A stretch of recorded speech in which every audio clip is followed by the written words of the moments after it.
በሀገራችን ኢትዮጵያ ከጥንት ጀምሮ በየቤቱ የሚዘወተሩ የአዘቦትና የበዓል ቀናት ባህላዊና ማህበረሰባዊ መስተንግዶች ውስጥ የድፎ ዳቦ መቁረስና የቡና መጠጣት ሥርዓቶች ትኩረት የሚሰጣቸው አስደሳች ክንውኖች ናቸው።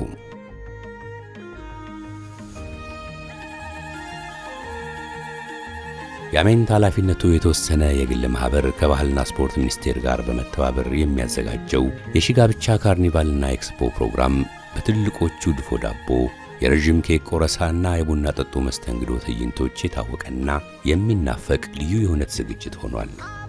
ፍቅር ይሄው ጎመራ ጊዜው ደረሰ ፍሬው ለፈራ የሰርግ ድፎ ዳቦ ቆረሳና የቡና ጠጡ ሥርዓቶች የአንድነት፣ የአሳታፊነት፣ የምሉዕነትና የቤተሰባዊነት ምልክት የሆኑ የኢትዮጵያ ባህላዊ ማዕድ አካሎች ናቸው።